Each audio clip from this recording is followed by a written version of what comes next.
Alors, aujourd'hui, je vais vous montrer comment faire l'inspection mécanique sur un vélo. La première chose que je vais vous présenter, ça va être comment faire les vérifications mécaniques sur une roue. La première chose qu'on peut vérifier sur une roue, c'est si la roue est voilée. Ici, j'ai l'ancien vélo de mon garçon et j'ai fait exprès pour vraiment désaligner les roues. Donc, vous voyez ici que la roue, quand on regarde, quand on la fait tourner, elle ballotte beaucoup sur l'axe. C'est ce qu'on appelle un voilage. Donc, c'est que la roue est plus tout à fait droite. Il y a une bosse à l'intérieur de la roue qui fait qu'elle roule pas très bien.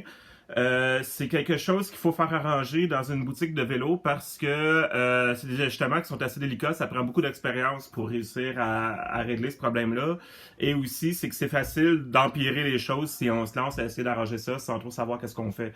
Donc, si votre roue roule pas droite, ça va vous causer des problèmes de freinage. Ça va faire une secousse qui est vraiment désagréable quand vous roulez. Et ça peut affecter aussi la performance du vélo au niveau du transfert de votre énergie sur la roue. Autre chose qu'on va vouloir vérifier, c'est la solidité de nos rayons. On peut prendre les rayons 2 par 2 comme ça et vérifier. Là, vous voyez ici, j'ai un rayon qui est cassé. Ça, va falloir enlever ça, va falloir régler ça. Ça fait partie justement du voilage qui s'est fait dans la roue. On a aussi ici, vous voyez, un rayon qui est très mou, ce qui n'est pas normal. Normalement, vos rayons devraient être assez rigides. Donc ici, vous voyez, j'ai un rayon qui est vraiment très mou. Ça serait un rayon qui serait dû pour être resserré. Donc, quand on vérifie nos rayons, on va prendre les rayons 2 par 2 comme ça et essayer juste d'appliquer une pression dessus pour bien s'assurer que tous les rayons sont tendus à peu près de la même façon. Si vous tombez sur un rayon qui est vraiment beaucoup plus mou comme celui-ci, ben, il va falloir penser à resserrer le rayon ou à carrément le changer. Une autre chose qu'on va vouloir vérifier sur des roues de vélo, ça va être sur les pneus, on va essayer de vérifier s'il n'y a pas sur le côté du pneu des cracks, ce qui serait dû à un caoutchouc qui a séché. Un pneu qui est craquelé comme ça va avoir plus de chances de faire une crevaison. Même chose, on va essayer de vérifier pour qu'il n'y ait pas de fendillement ou carrément de fente. Là, vous voyez, j'ai mis ici, carrément ici. On peut se rapprocher. Ça, c'est une fente que j'ai faite à l'exacto, mais normalement, ça pourrait être une fente d'usure qui se ferait. Au niveau de la véritable usure, il faut aussi regarder la surface, la semelle du pneu. Si vous regardez ici, on voit des fils qui dépassent. C'est que le pneu a été tellement usé que le caoutchouc s'est aminci. Et là, on voit le matériau qui est en dessous du caoutchouc, qui est comme plus un espèce de tissu. Donc, si vous avez des pneus qui sont rendus usagés comme ça, il faut vraiment les changer. C'est parce qu'ils ont tendance à faire beaucoup plus de crevaisons qu'un pneu neuf. Une dernière chose qu'on va vérifier quand on vérifie un pneu, on peut prendre le pneu comme ça. S'il est fixé sur le vélo, on va essayer de bouger latéralement. Si votre pneu peut bouger, si votre roue peut bouger latéralement, c'est probablement que vous avez un problème. Ici, un problème au niveau du roulement à billes à l'intérieur de la roue. Si vous êtes capable de bouger votre roue latéralement, comme ça, par rapport à votre vélo, ça veut dire que votre roulement à billes est usé puis qu'il va falloir changer la roue au complet parce que c'est en général très difficile d'aller remplacer le roulement à billes. Donc ça fait le tour pour les pneus. La deuxième chose que je voulais vous montrer, c'est comment vérifier pour vos freins.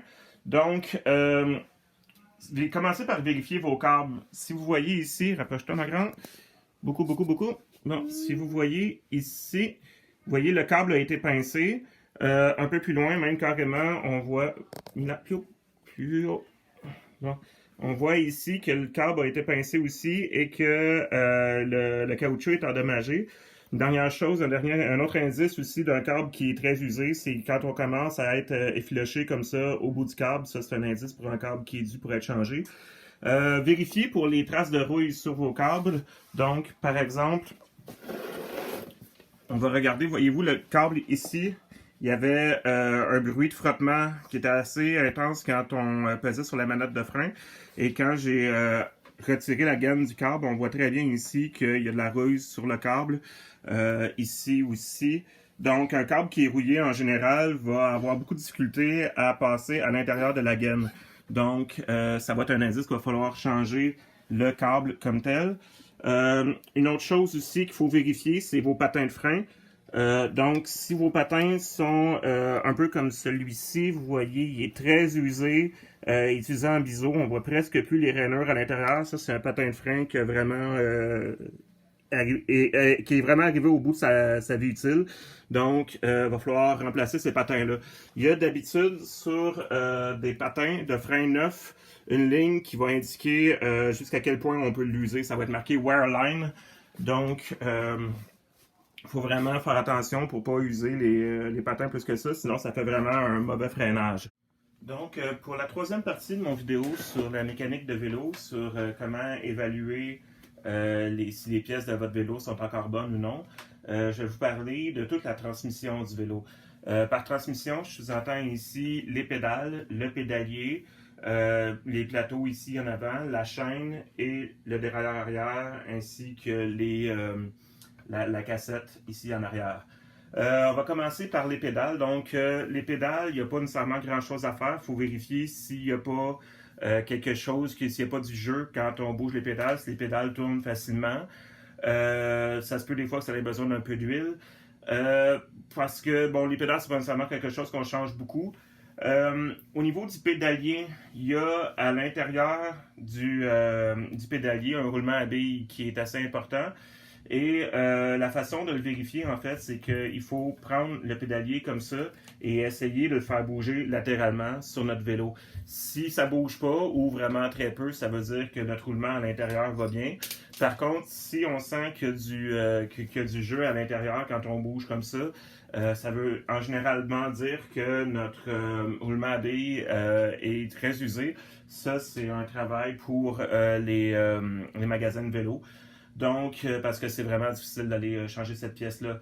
Donc, ça, c'est la façon de vérifier si notre roulement à billes va bien à l'intérieur ici.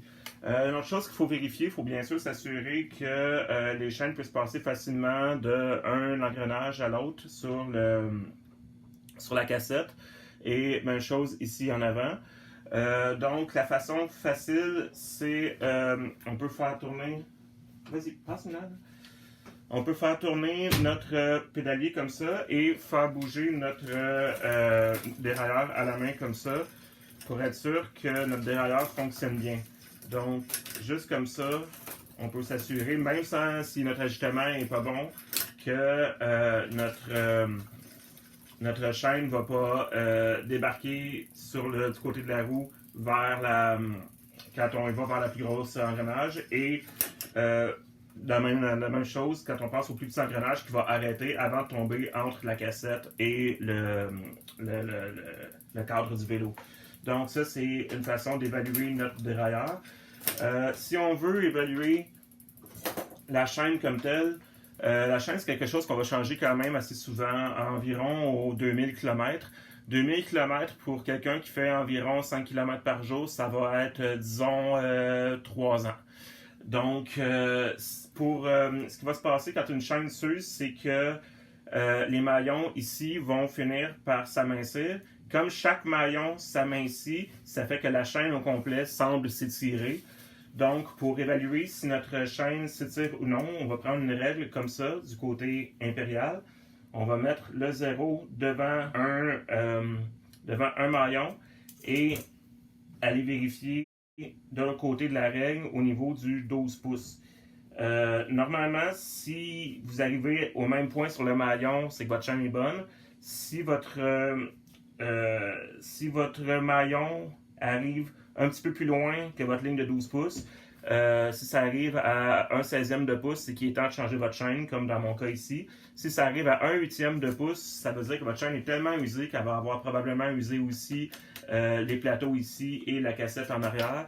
Donc, ça va être probablement plus un cas où il va falloir changer la chaîne, les plateaux et tout le système de transmission. C'est beaucoup plus dispendieux. C'est pour ça qu'il faut normalement changer notre chaîne bien avant d'arriver à cette étape d'usure-là. Ensuite, si on veut vérifier pour les plateaux, à savoir si notre cassette est bonne, il faut vérifier si les dents de la cassette sont bien carrées. Si les dents ont plus l'air d'un aileron de requin, ben c'est que notre cassette est très usée, il va falloir la remplacer. mais normalement, des dents qui sont neuves ou en bon état vont être plus carrées. Donc, c'est comme ça qu'on évalue le système de transmission sur un vélo. Une dernière chose que je voulais vous montrer, c'est de vérifier l'alignement de votre guidon par rapport à votre roue. Donc, il faut que votre boulon soit bien serré, il faut que votre roue ici soit bien alignée avec votre guidon. Et si on prend le vélo comme ça, puis on essaie de forcer, on coince la roue entre nos jambes, puis on essaie de forcer le guidon, il ne faut pas que le guidon puisse bouger. Sinon, ça veut dire que vous avez un mauvais serrage au niveau de vos vis ici. Donc, c'est pas mal l'essentiel de ce qu'il faut savoir pour faire la vérification mécanique sur un vélo. Je vous souhaite un bel été.